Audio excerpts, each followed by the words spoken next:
Moving on to simulations, I'm going to drop another little acronym on you. It's called DOPS, right? We have used SOPs, surface operator nodes, in order to build geometry, and that takes place inside of the geometry node context, for example, right? Inside of here, we create a box, which is a SOP node. But there is also something called DOPS. DOPS is short for dynamic operators, right? As opposed to surface operators. Dynamic operators work in a slightly different way. They work temporally. What that means in the English language, of course, is it uses the previous frame in order to calculate what it should be doing on the next frame. It needs that previous information in order to enact on the geometry. And that's the way that simulations work, long and short, right out of the box. And we call those DOPs, right? It's the DOP context. So in order to make sense of this, let's look at the simplest simulation I could think of.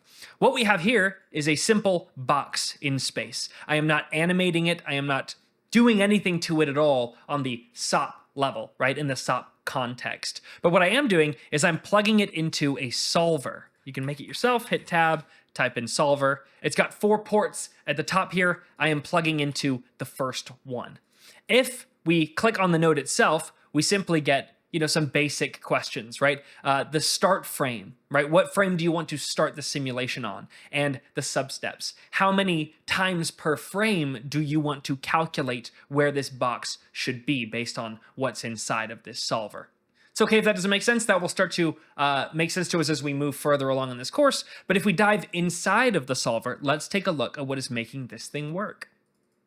Inside the solver, we've got this little bit of a setup, right? Inputs 1 through 4, as we might expect, are relating to input 1, 2, 3, and 4. And so this is our current frame of geometry. Think of this as like the box on frame 1. But we also have this interesting little node, the previous frame. This is a DOP import node that, don't worry about all this gibberish, is pulling in the last frame, right? So frame 0. And when we move on to frame 2, this will be referencing information that happened on frame 1.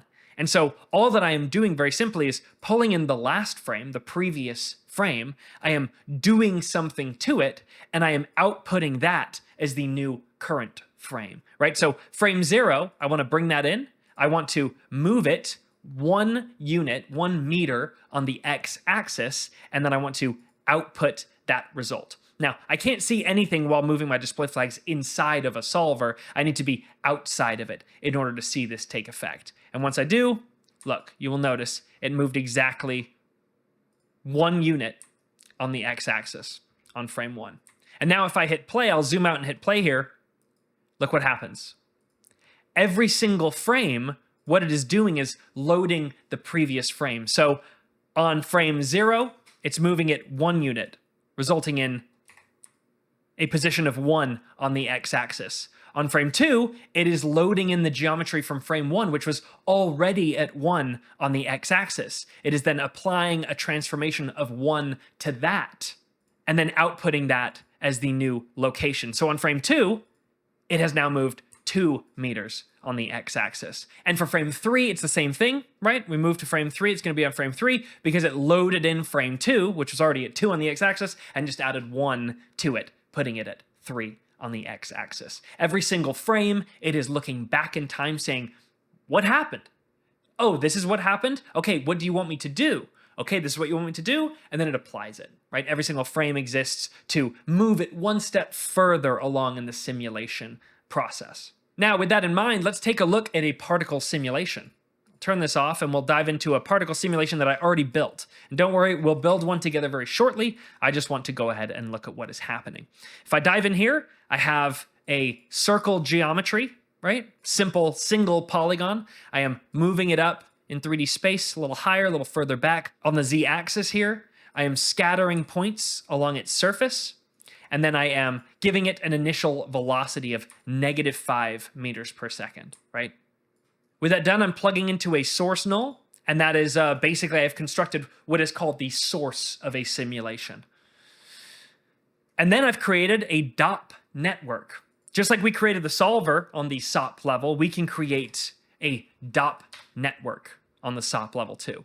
Inside of this, just like inside of the solver, is where we are going to be dictating the foundation of our simulation. Inside of the .NET, for example, there are a whole bunch of different simulations you can do, and every single one of those simulations has a different solver, right? The solver is the brain, it's the hub of the operation, the thing that's crunching all the numbers. Now, I want to go into each of these nodes separately in a different video, but right now I want to look at the overall structure in a relatively quick manner. The first thing we have over in the top left here is the pop object. Every single simulation needs an object. The object is basically your world, your container for all the information and math that is going on. It's your file cabinet, basically, at the end of the day. If we open up our geometry spreadsheet while the pop object is active, we can actually see all the different stuff that's going on inside here. And it looks very different to our geometry spreadsheet on the SOP level, right? Because all these things change based on their contexts. So inside the DOP level, inside the pop object, we can see, for example, if we open up the pop object here, we can go to our geometry, and when we click on our geometry, we're met with a similar looking geometry spreadsheet. But it's tracking all sorts of things: the age of the particles in the simulation, if they are dead, the forces that should be applied, all the math that we need to track in order to solve for the next frame. That exists inside of the pop object, and so it's crucial that we have that here. Now, moving on down, we have the pop solver. Like I said, the solver itself is what is crunching the numbers and calculating the new result for that given frame. There's also two more knobs on top of this solver. There's the pre-solve and the post-solve. Basically, before each frame or each substep of a frame is calculated, you have a chance to do something to the information. Or you can plug into the post-solve, which is basically saying, wait until the calculation's done and then do something to the data before we loop back and do it again for the next frame. The nuance of this is not important at this stage. I just want to highlight that because what is plugged into the post-solve here is the pop source. The pop source, or source nodes in general, are typically used when you want to bring in new information every single frame. For example, this simulation alone could exist with a pop object and a pop solver, which is something that we'll look at in a second here, but the pop source is what allows us to point to the source of geometry that we want and then birth in new particles every single frame from that source geometry. These three things working together are tracking all the information, calculating all the information, and feeding in new information. And so a lot of the times in the DOP context, the three major players in terms of nodes that you will be using is the object, the solver, and the source. Now, just following this trail down here, we are merging in a ground plane. That is this right here. It's its own separate node that basically creates an infinite expanse of ground collision geometry for your simulation. And underneath that, we are adding gravity into the scene before outputting the result. Now, unlike the solver, where you can't actually see feedback when you're inside of it, the DOP networks allow you to see stuff while inside of it, which is great. So, just looking at our simulation, we can see the result. We've got our particles being shot out, they are bouncing and coming to a stop over here. Hardly an Oscar-winning effect, but we're getting started, right? So it's all good.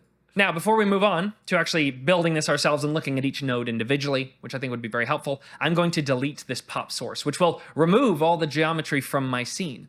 Like I said, we can operate without the pop source, right? We can have a simulation with some what's called initial geometry without sourcing in new geometry at the end of each calculation step.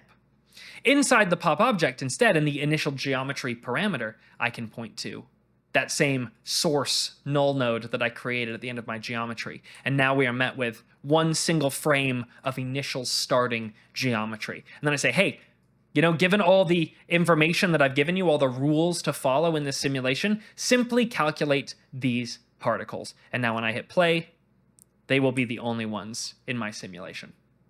Now, undoing that and getting my pop source back, we'll notice the entire timeline has turned orange, right? Hit play and simulate our scene. Look, this blue timeline is building. This is the cache of the simulation, right? It is saving these frames in memory so that we can scrub back and explore how the simulation is evolving over time without having to re-simulate it every single time.